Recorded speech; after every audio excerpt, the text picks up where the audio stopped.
Ladies and gentlemen, welcome to the first ever Pioneers Pathway podcast.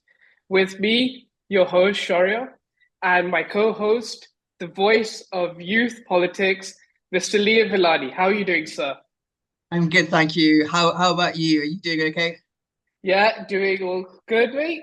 So, Good. Liam, do you want to give me brief background what this podcast is about? What are we trying to achieve with this? Yep, of course. So I've known Sharia, I've known my co-host for quite a long time now. We went to school together in the UK, and we've obviously then sort of gone our separate paths. Done a university degrees, gone into the to the world of work. But we've always sort of shared our passion for talking about business, finance, the economics, sort of just talking about the general world around us, sort of where the opportunities are lying, what we want to do in the future, and what we want to sort of build and make an impact in the future. We have so many conversations about this, and a light bulb moment was when we were thinking maybe other people are interested. Maybe there's other people out there who want to hear our conversations or who want to join in. So that's where the podcast idea came from. It's just a way of being able to talk to you guys, talk to people around us, talk to some really interesting people in the field, and just find out about them, their work, where the opportunities are lying, and how we can all get involved in the world of business, economics, startups, investing, and all those fields. Sounds good. Sounds good. So, did you ever think, when you were a child that you'd be, running your own podcast, or what was your sort of experience like with that? Because, podcasts, I think they've grown a lot in the past, I'd say slightly more than a couple, say 4 or 5 years. But before that, they weren't really that big. So, did you ever, like, as a kid, envision yourself doing one?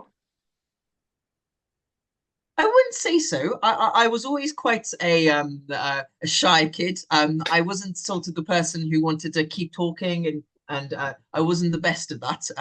But I think over time, and as I've sort of got to get to know what things I like, get to experience those really cool opportunities, and got to learn a lot more about the fields I like. I've sort of gained that confidence, and it's been something that I've always sort of wanted to do over the last few years, get the podcast going, and to be able to share the word, share the message about these really amazing fields. Sounds good. So, obviously, the focus of this is business, economics, startups, finance, the whole sort of thing. So, what was your sort of first experience with business? And, what sort of, created your passion for it? I'd say I've always sort of grown up in a very entrepreneurial business field. My father, when I was born, he was working in a corporate job, but had always been involved in the family business, and had sort of a very business edge to him. And when he decided to take redundancy at the company he was working at, and went off on his own adventure in the business world. And he'd grown up in a very business household. My grandfather had come over from India and Kenya in the late sort of 1950s, early 1960s. He'd come over to the UK with very little to hand, and he became a labourer. He became a building mason, and he used to build homes, build shops, and sort of transition from there to investing in these properties.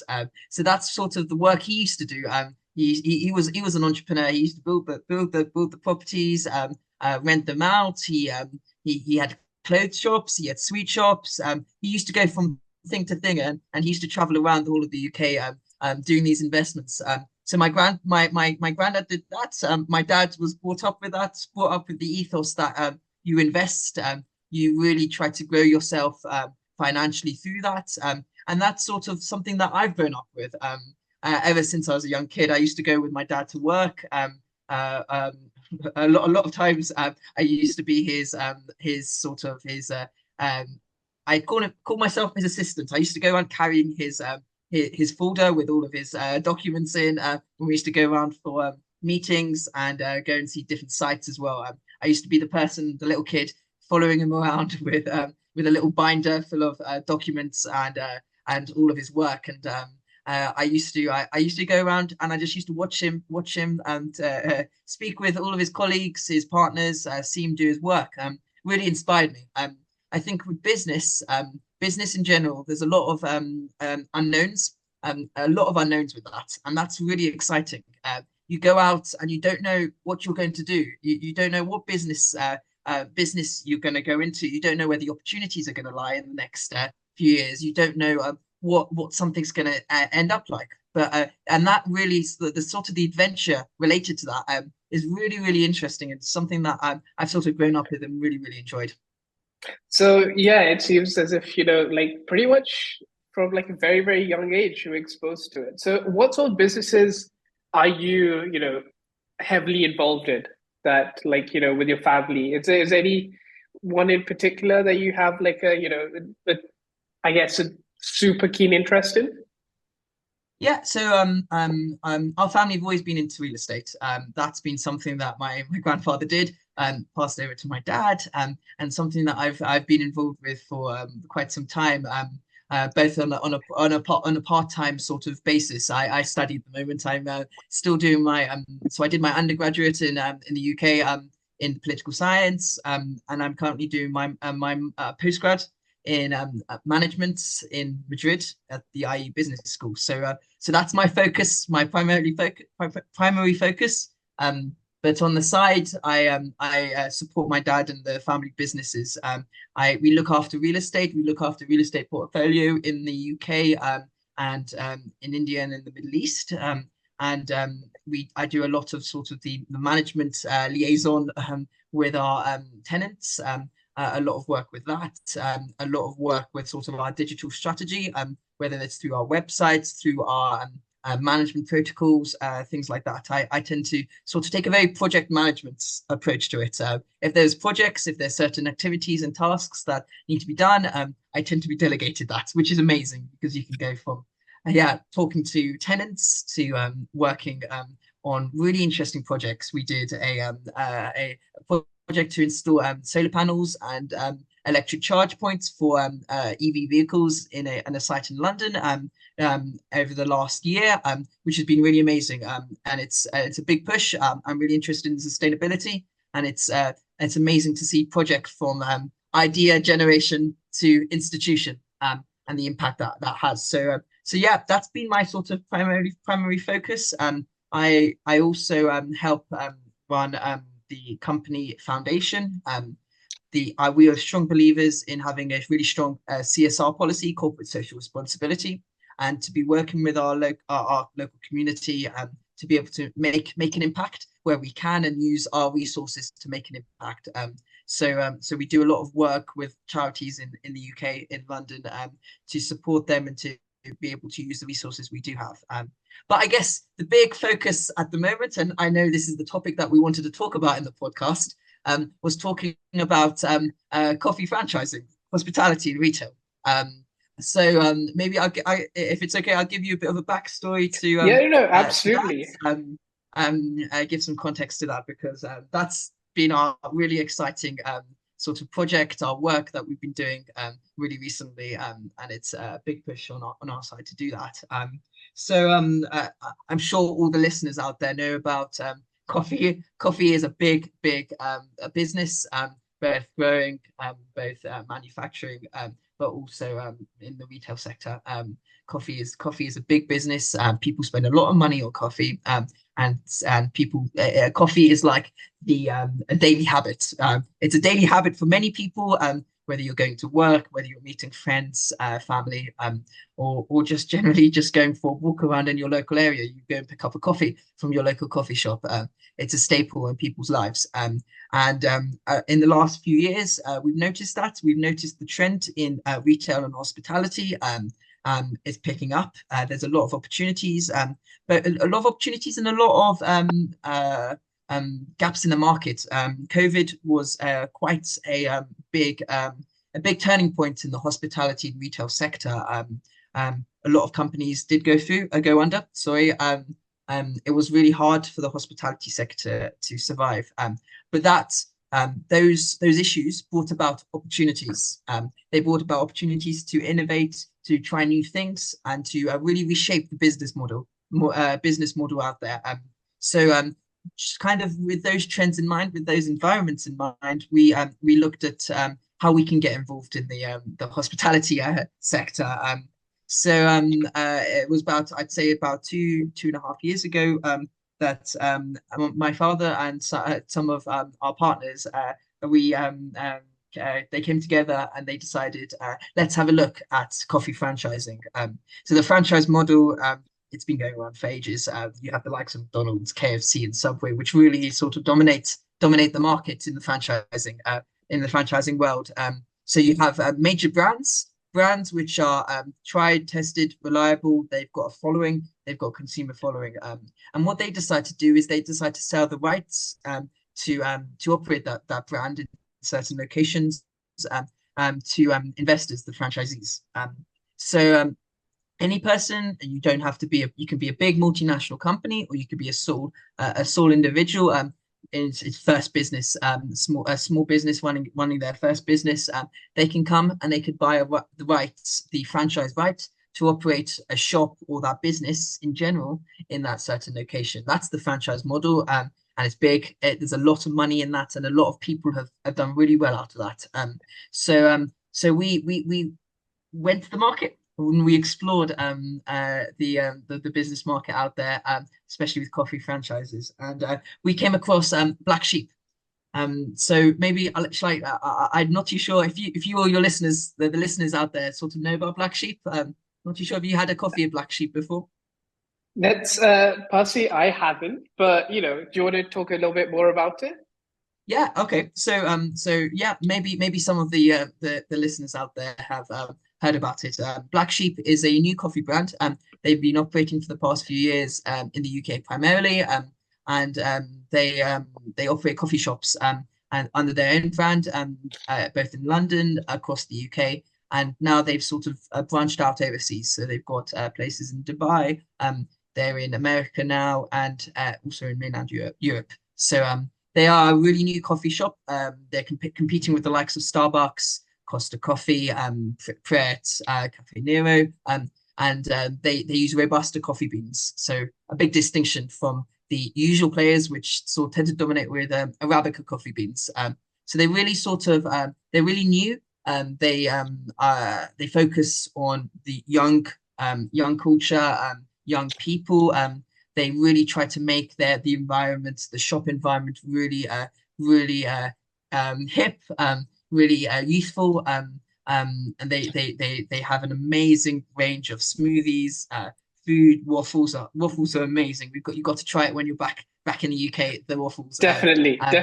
They are really it's a new brand. They're fresh, they're focused, and they really want to dominate the market and bring a new set of products out there. Sure. Just a couple questions on that.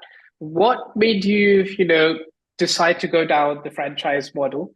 And have you sort of faced any competition from the incumbents like, Starbucks and Costa, Pret, Cafe Nero, etc.? I mean, these guys, they've been there for years. Starbucks especially is huge globally. I mean, you look at like in the USA, I don't know, like they're definitely one of the most common, franchises out there. And Costa as well, very, very, very popular in the UK. Cafe Nero, those who are like super into coffee, they always promoting it. They always saying like, Cafe Nero is the best for taste. So how do you, as a new brand, get your name out there? And how do you, get more people to come to Black Sheep rather than go to the traditional players? Okay, maybe tackling the first question first. There's Yeah, no, a lot to be, absolutely. Let's there's a take it step by step. lot to Lot to lot to unpack talk there. about there. A lot that we could mention and sort of debate, discuss. It's a really interesting area. But the franchising model is interesting. You have sort of two routes when you go down the hospitality sector. Franchising is a big player. franchising, you're using the you're using a tried and tested template. You're someone else, the founders, the management team at Black Sheep, or whatever coffee shop you're sort of looking at, or retail outlet you're looking at, they have done all the homework. They've tried and tested every product. They've done the work on advertising, marketing. They have got the setup there. And so that's a template which you basically just copy into the location that you choose. So there's not a lot of work behind the scenes to sort of create that brand, build the brand up. You can go on the down your own route and you can create your own coffee shop. Obviously, that will be cheaper. You're not going to have to pay brand fees. You're not going to have to pay franchise fees. But you will have to go out. You're going to have to source the products. You're going to have to create the idea behind the products, the idea, the vibe. You're going to have to create the environment. A lot of work goes into getting furniture, doing the artwork, doing the staff training as well. Getting people trained up, finding the people in general to work in your shops. That's a lot of work. And when you go through the franchise routes, the franchise company, the people in the corporate headquarters for whatever brand you choose, they will have the infrastructure there to be able to help you along that journey.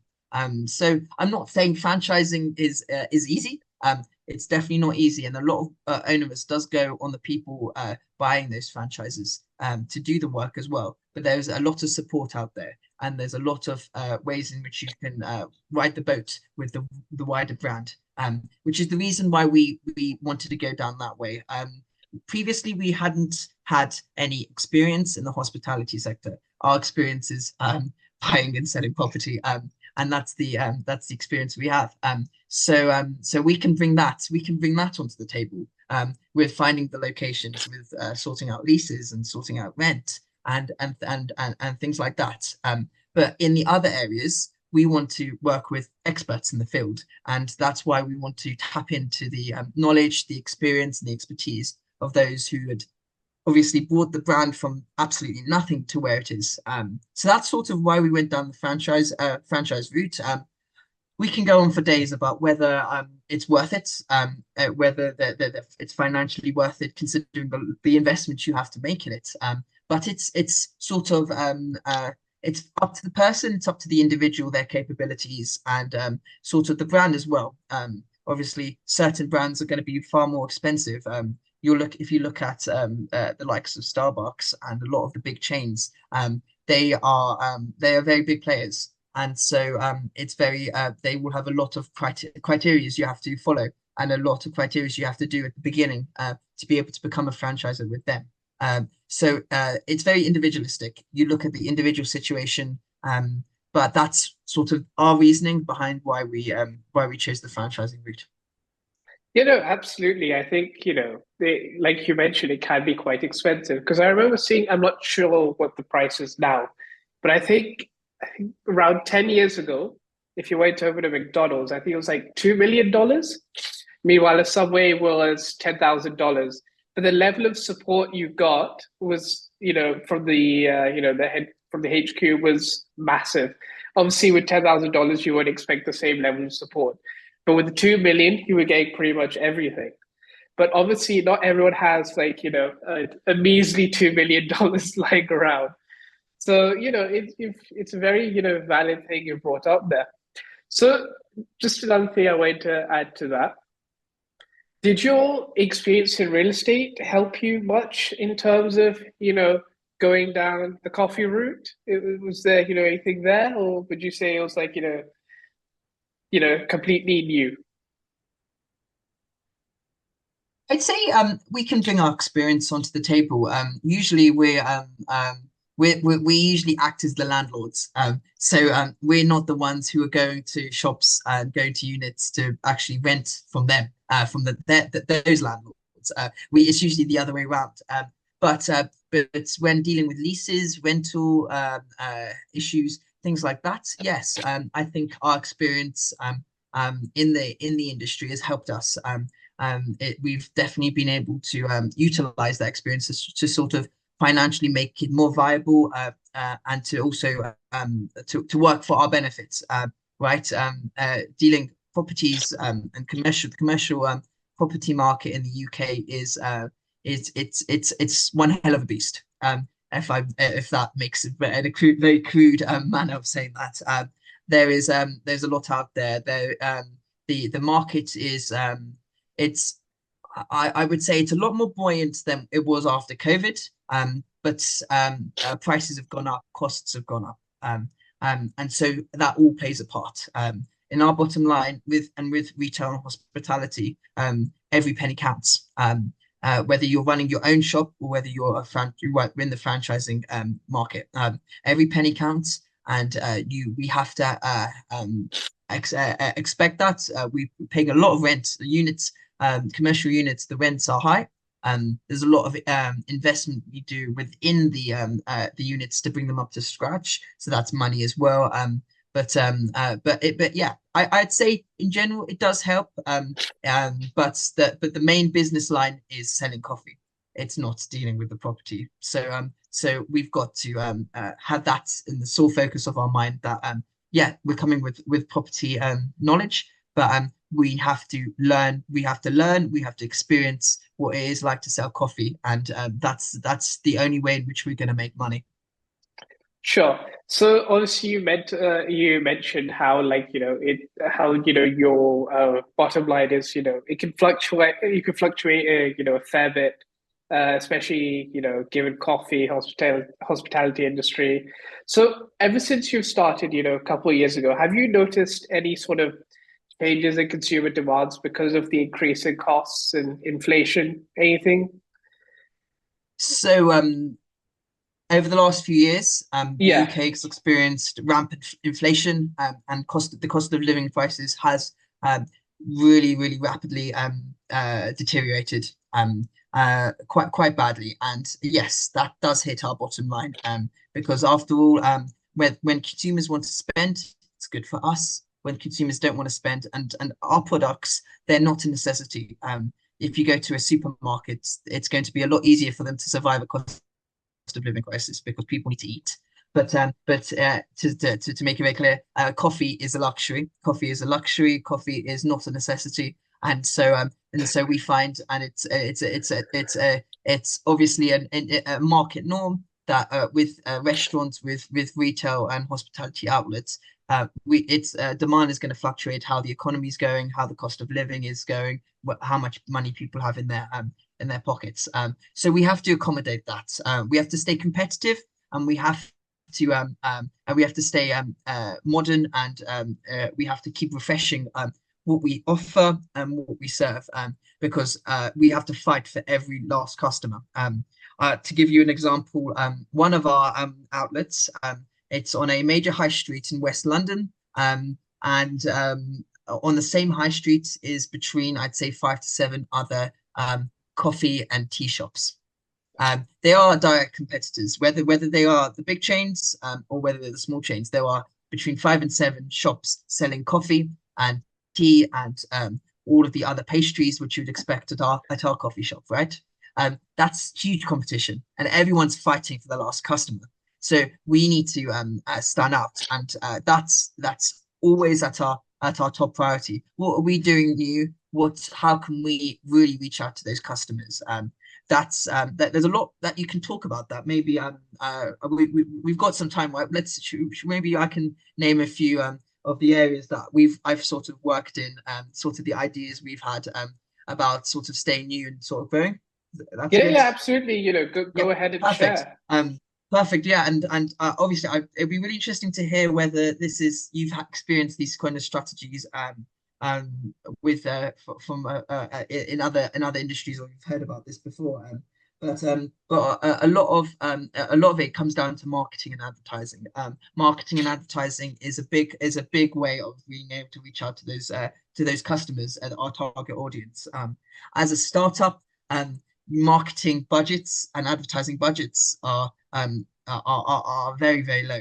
Startups don't tend to come with a multi-million-pound marketing budget like the big players. And so we have to be really creative with how we market on a really low budget. And so we've worked with local charity partners, the local community, to try to really reach out to those people, try and encourage them in, entice them in with deals, discounts, but also just showing them what products we've got to. So we do work with a lot of charity partners, trying to get local community groups in, like trying to reach out to local MPs, councillors to come and have their surgeries and their constituency meetings in our coffee shops. We're really lucky. We have a local community group in one of our shops who comes down weekly. They go on a little walk around sort of the local town with there's maybe between 5 to 10 all people, so retired people who go for their walk around, and they will always come by our shop and have a coffee there. That's amazing. That not only are they doing an amazing job by going around walking and staying healthy, they're coming into our shop. They get to talk. It's breaking down barriers with social isolation. They're coming to see the shop. Hopefully, they will recommend it to their friends and family, and they'll come back during the week. And so it's really about sort of spreading the word and growing our audience. And you'll be surprised how many people come in and have never tried our coffee but come out as addicts. It's amazing how that happens. So that's been one of our really big pushes. We've done a lot of that. The other sort of area is working with local council partners, local authorities to really try and spread the word. There is a so in the UK and in a lot of the London boroughs where we operate, we have to pay a tariff. It's sort of a tax on per sort of the square footage of each unit. So you pay a tax based on how big your unit is. To the local authority, it comes as part of sort of the business tariffs and the business rates. And that goes towards a local body who are responsible for looking after our high street, looking after security and policing, the local environment, sort of making sure litter is being picked up, but also encouraging people to come out onto our high streets. That's a big issue. I don't know if you've heard of sort of or any of the listeners have heard of the death of the high street. It kind of sounds very, very vivid, morose, and very, very to the point. But we are seeing there less and less people are coming onto high streets. They're going out. People can order on Uber Eats or Just Eat or Deliveroo. People are ordering from their home, which by the way is one of our biggest customers through those sort of delivery apps. But because of that, less and less people are coming into our shops. And so, or coming into shops in general, we're seeing the death of a lot of big chains because they just can't survive against the times of Deliveroo, Uber Eats, but also Amazon. So we really need to fight to get people out, and they need to want to come out. They need to want to come out and come to the shops. They want to. We find that if people pass by our shops, there's a lot of opportunities to then draw them in, drag them into our shops. They come and see it, and if they're not, they will never know we're there, right? So there's a lot of repeat customers, but there's a lot of people who are coming in for the first time. They're curious about what we all have to offer, and they'll come in, try something. Hopefully, they will enjoy it, and then they will come back again. So basically, we pay a tax, we pay a contribution towards these local authorities, the local bodies, and they do a lot of work to try to encourage people to come in to the high streets and try to sort of re-engage the local economy, which is amazing. It was really nice over the summer. Obviously, schools are out. The weather's good. They in Uxbridge in West London, and they had organised a sort of a carnival festival.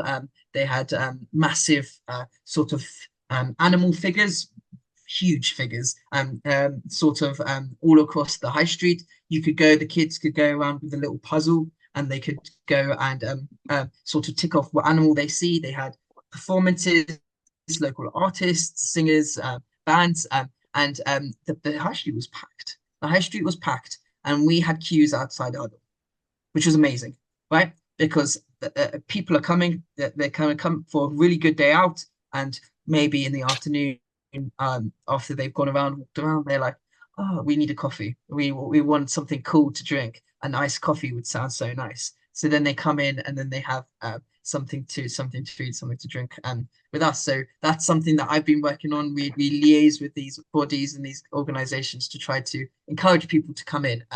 And sort of there's many other ways we've tried. It's sort of trial and error, right? There's no sort of one route fits everything, right? We can't we don't know what's going to work. We have to try it out and we have to try and test things. That's how startups work. We're creative. We try to to use ingenuity with finding new ways of basically increasing our bottom line and getting those customers in. And that's really important to stay on top of. No, absolutely. Your point about marketing, I absolutely, agree with that because recently I've been reading $100 million offer by Alex Hormozy. Have you heard of it? Yeah, Yep, I've I heard of mean, it. Not sadly not had the chance to read it just yet. oh, I'd absolutely recommend it to you. But basically, he gave this example where, you know, I think he used to run like, this. So his business was he would, help out gyms, reach the next level. So, but the thing is, he was in his 20s. And like when you're in your 20s, some people might not take you that seriously because obviously you don't have the same, level of experience as someone who's maybe 40 or 50. I mean, that's the, traditional thought. But what he did was through the power of his marketing, he just makes like small tweaks here and there, and he priced himself as a premium product to help people achieve premium results. And that helped him like grow from like a small business to like a huge business and to the level he's at today, where he's like one of the most famous entrepreneurs in the world. So no, I absolutely agree with that. But just another thing I sort of wanted to ask you is what has been your most sort of effective marketing strategy? Because I know obviously you mentioned that the HQ does help you out there a fair bit, but has there been anything different you've done from your end that you feel has been like extra, that's giving that extra push? Um, it's hard with marketing because you can look at sort of other companies out in the market and you could see what they're doing. But everyone has a unique way of reaching out to their customers. There's not they can't teach you at business school how there's going to be five, say, effective ways of marketing and that's it. You have to be unique. And you also sort of have to fit into your template, your values, and your ethos, but also where the market is now, where society is now. Everything changes. Obviously, marketing during COVID, during the coronavirus pandemic, was completely different to what marketing was maybe 10 years before that. And marketing now has changed. Consumer behavior changes, and it's very much you have to see, you have to feel and breathe the atmosphere, the environment, and society before you can then make a decision on where you go. So I don't like to have have one route in my sort of in my mind with marketing. I like to be able to utilize various different avenues and approaches and sort of have those cross connections between them all. But try to really reach out in effective ways. I always like at the forefront of my mind whenever I look at these sort of approaches is that I don't believe in pushing money into things if we don't need to. The problem I find with a lot of businesses is that they will go into marketing and they go in with a set budget, say maybe with the big players, with the big companies, maybe they'll go in with £100 million, and that's their marketing budget, right? And at the end of the sort of the financial year, they have to spend £100 million because and then they'll get their next £100 million, right? That putting a financial price on budgets like this doesn't necessarily mean you're going to be effective. I think the most effective ways are sometimes when companies don't spend any money or very little, right? So we always go with an approach that we will invest into our marketing, whether that's within any of our group companies or businesses. We will invest in marketing, but we will invest on a case by case basis, and we will always focus on the easy non-financial commitments we can make within marketing. So one of the areas which we've looked at, which I do a lot of work with, is charity, using charitable and social causes as a good way of supporting our local community, supporting disadvantaged people, but also fitting into our marketing approach.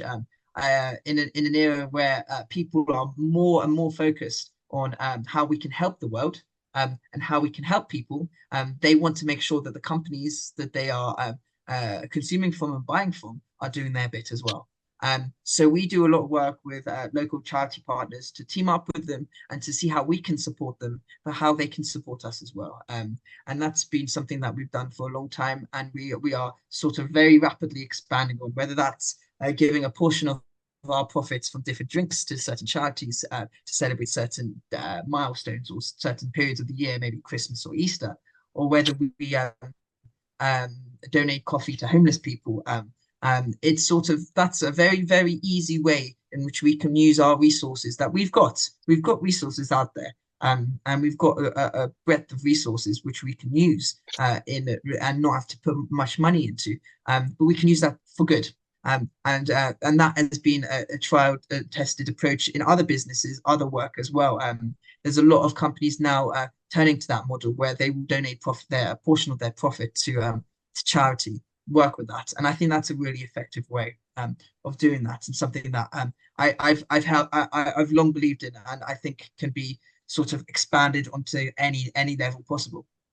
So essentially, basically, what you're saying is that you basically look to do good to society, and because people will sort of see that, okay, yes, you are a very responsible organization, people will sort of be pushed towards your business. Does that is that sort of influenced by the fact that Gen Z are sort of more they look more towards CSR before they go to business, for example. Like obviously you have like Gen Z boycotting different businesses out there because some businesses have unethical practices and they've shifted away, albeit the company they've shifted to is a bit more expensive. So has that sort of played a factor into this?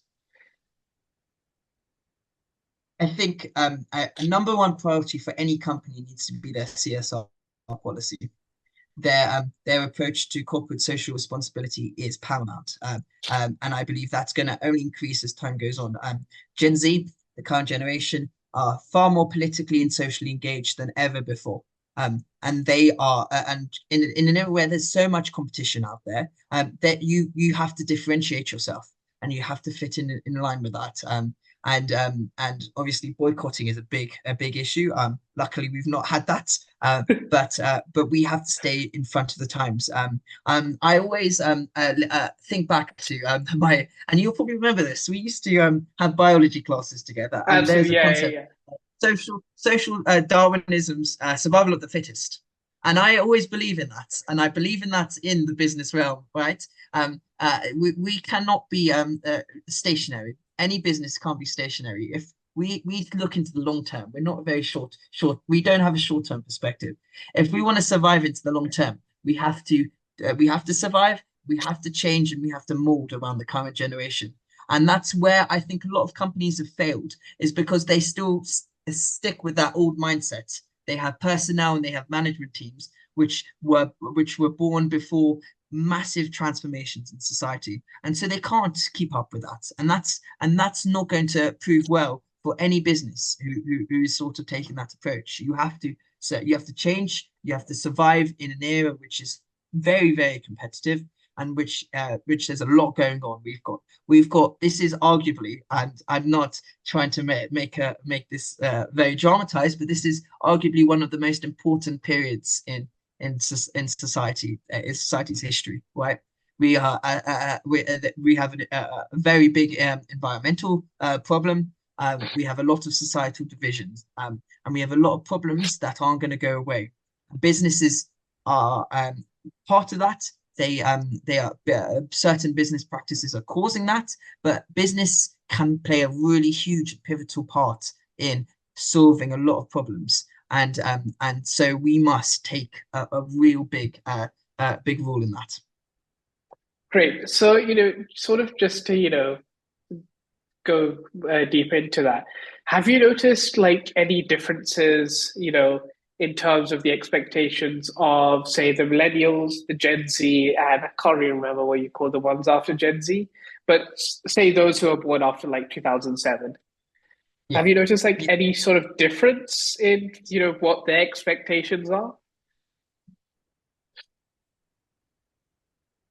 I'd say our in the realm of our shops, we see differences with sort of who's buying what products, who's using the shops, what they're using it for, and who's maybe ordering through different means.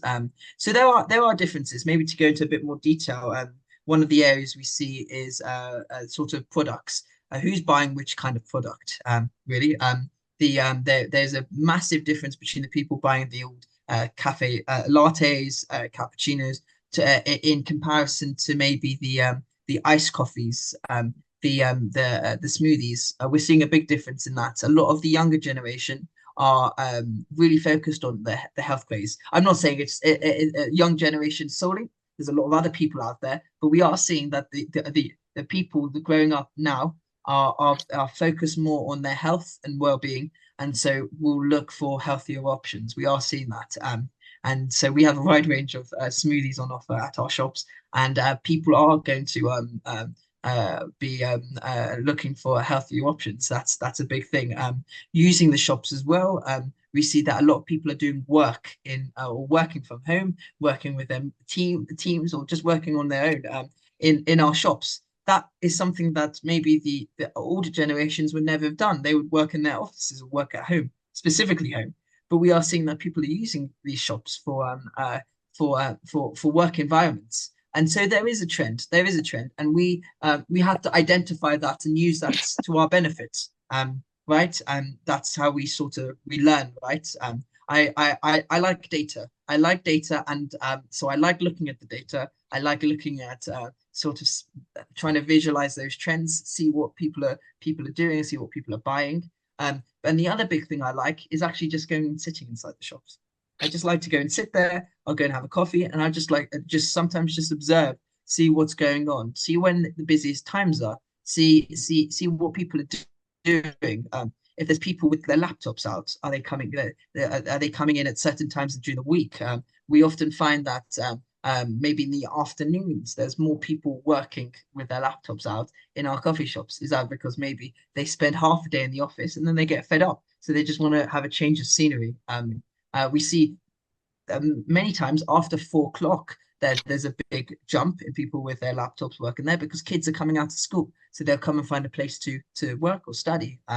So there's a lot that we are sort of able to see. Definitely with the different sections in society, we are seeing those trends.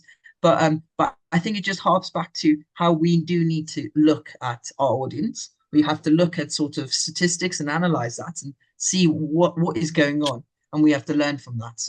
You can't just expect something or predict something from an office far away from the beating heart. The beating heart of our business and is not the offices, it's not the headquarters. The beating heart is our outlets. It's where the money is being made, and that's where management and that's where people who are like me, who are working on these startups and businesses need to be. That's where we see, and that's where we're going to learn from. Great. Just sort of another question on that. Have you noticed, any sort of like changes in potential business model? Because I know like Pret, I think a couple of years, slightly more than a couple of years ago, but they had this, subscription service where you could get up to 5 drinks a day for £20 a month. Obviously, they've got rid of it with, rising costs and everything.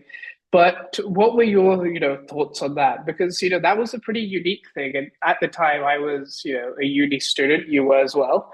But I remember like I used to go with my friends to Pret, grab a drink because, it was pretty cheap, 5 drinks a day for £20. You wouldn't see Costa doing that. You wouldn't see Starbucks doing that. I mean, near my uni, at least, we had Nero, we had Costa, we had Starbucks, and we had Pret. And everyone would rush to Pret because they had this, subscription model.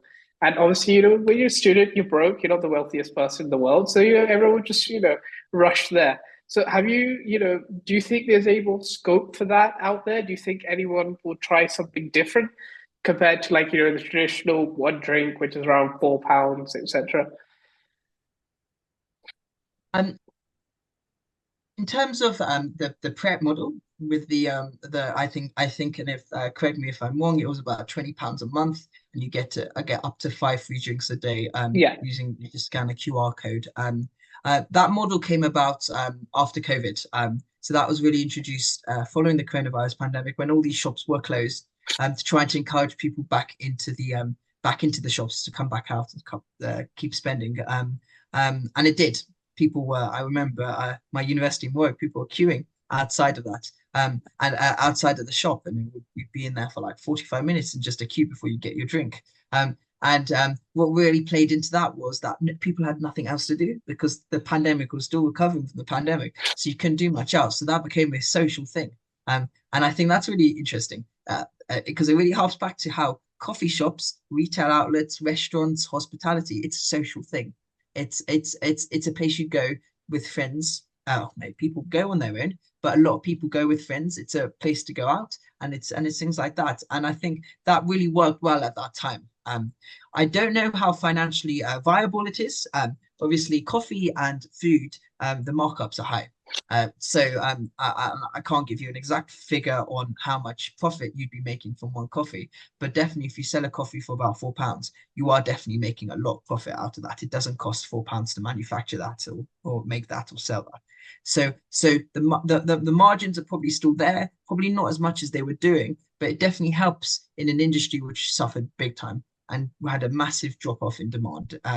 I don't think that will work now just because costs are going up, and competitors aren't doing that, and people are still buying. If you look, people are going back to offices, people are going back to work, people are going out, and so you don't need to incentivize people to keep spending because people will. People are spending. People are spending £4 or £5 on a coffee. People are going on Uber Eats and they're going to spend £4 or £5 on one coffee plus the delivery charges, maybe £6 or £7 for just a coffee, which they could make at home very easily, right? People are spending that. So I don't think those sort of schemes are viable now. And definitely when your competitors aren't doing it, there's no incentive for you to have to follow it through. Really. Obviously, a lot of the companies out there, you'll know it, and everyone, all the listeners probably know it. They have loyalty cards. That works well. It does encourage people, and by giving them maybe one free drink after 10 drinks they bought, the loss isn't going to be great. So it's kind of a really nice thing to do. But I don't think the 5 free drinks for £20 is viable or required really.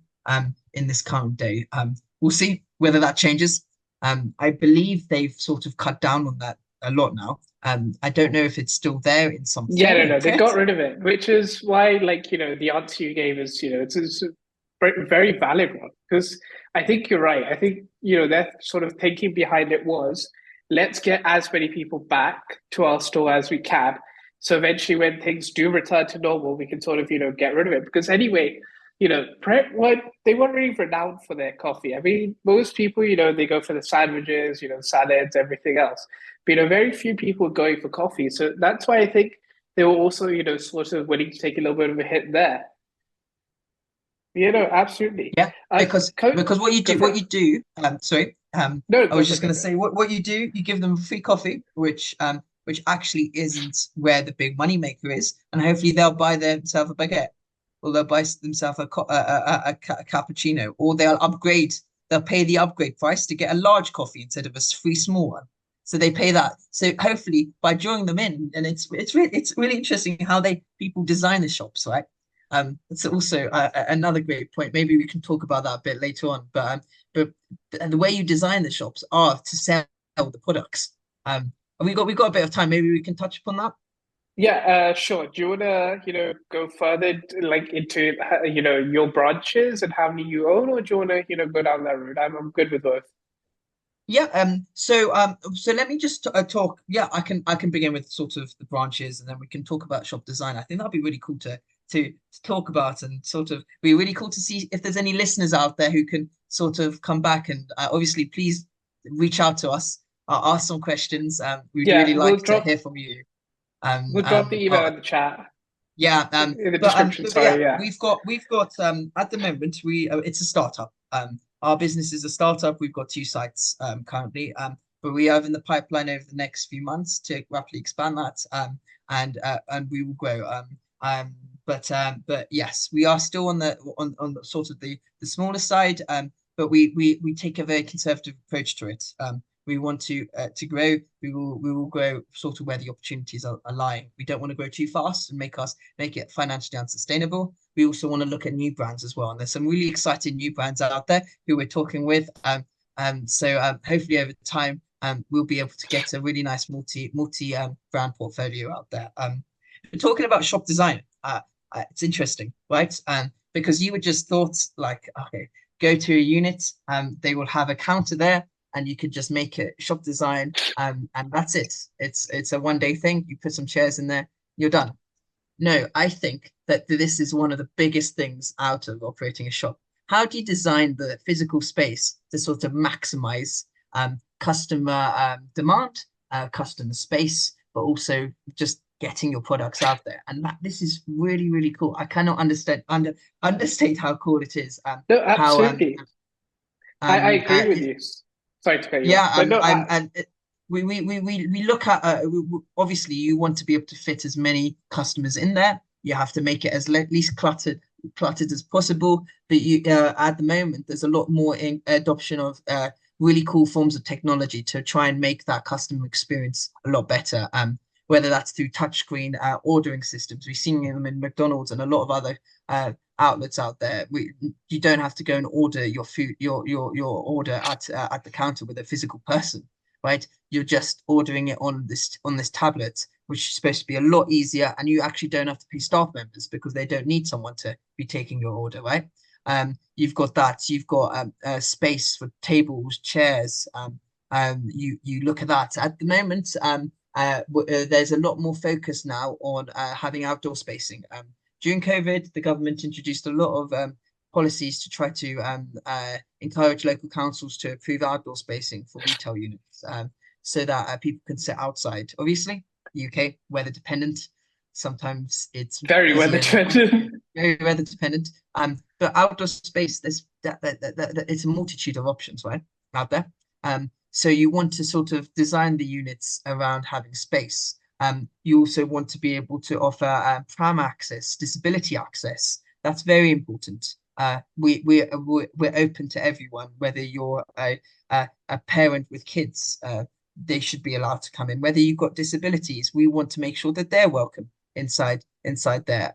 So you have it's very scientific, and it's very sort of putting your engineering hat on. How do we maximize this? How do we design this in a way which makes this as cost effective and as useful for our customers and staff members? And there's some really cool forms of technology out there, which is really rapidly changing the field. Whether that is you probably see it. You probably see it when you're going out to shops. The online ordering systems. It's amazing what you can do on there. It's amazing, these forms of technology, and sort of these really ingenuitive ways of trying to like make your environment as amazing as possible for your customers.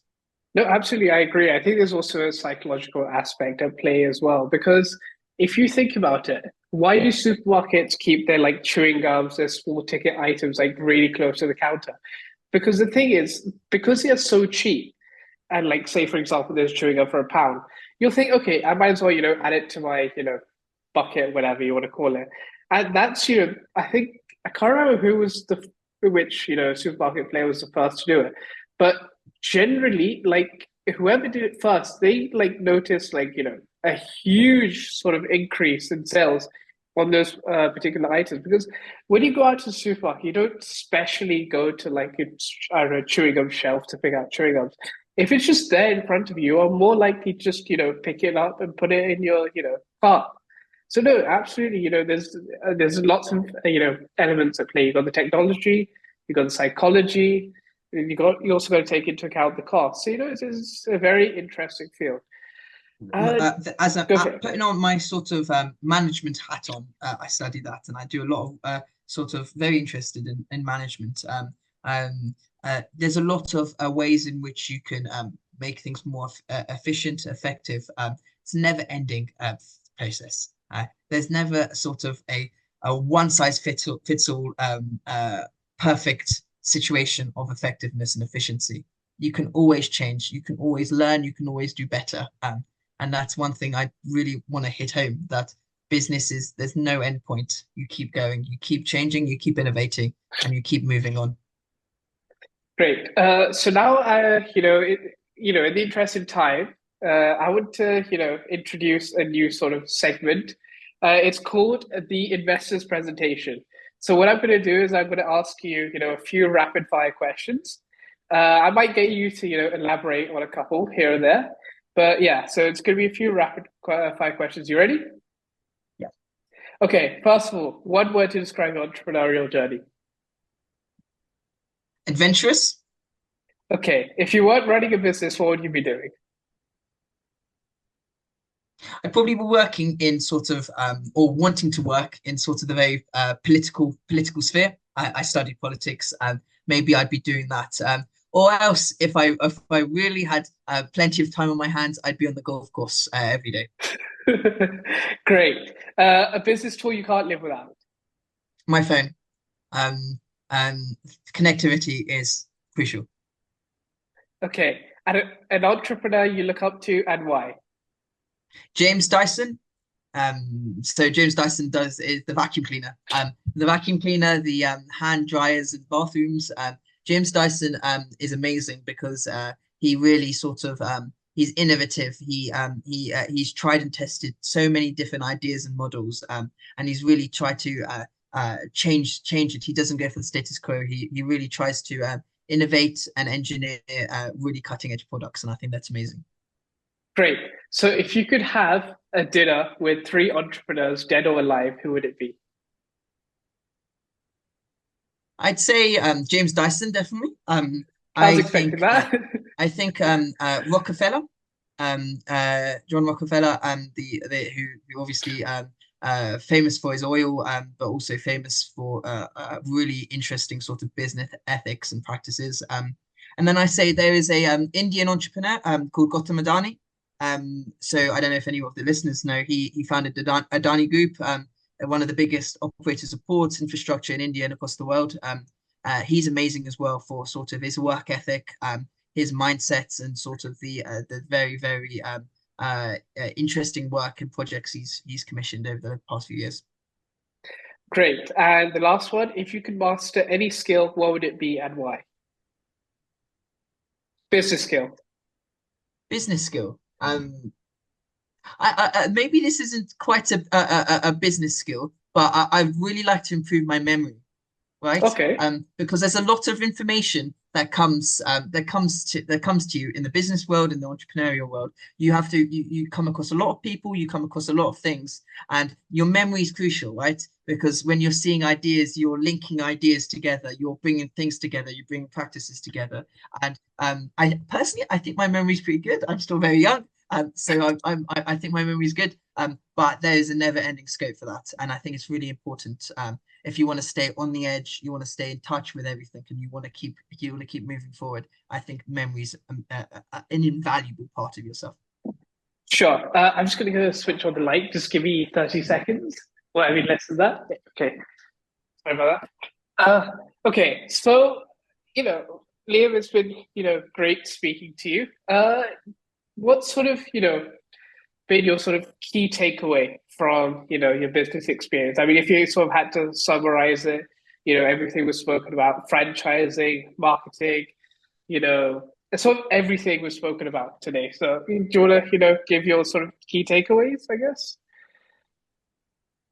I'd say, and I say this as someone who's still very young. I've still got a lot to go through, hopefully in my career, a lot to learn from. But I'd say one of the biggest focuses of my in my mind is staying on top, staying in front of the pack, staying really sort of having wide reception to everything that's going on around me, finding those ideas, finding those places, and also really sort of pushing myself to be as adventurous and as creative as possible, really going out to see those experiences. You're not going to find opportunities on this unless you go out and actively find them.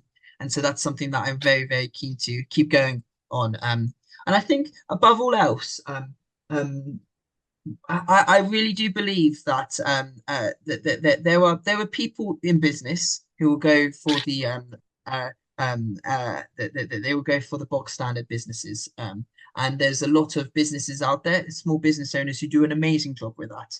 But if you really want to change the world, innovate and make a real difference, you have to find those niches. You have to find those business opportunities, and you have to find those niches where you can really make a concise difference, right? And that's not just by following the pack or following the herd. It's about going and finding the issues first, and then trying to innovate and find those solutions. Great. Do you have any sort of parting advice for, aspiring entrepreneurs, maybe those who are like, currently teenagers, or maybe someone who's, I don't know, maybe, in their 20s, 30s, 40s, whatever, but, they're a bit hesitant about starting a business. So do you have any sort of advice for them? Um, I'd say my advice is sort of really in line with sort of the underlying foundations why we're doing this podcast, really. It's to talk. It's to talk and have those conversations.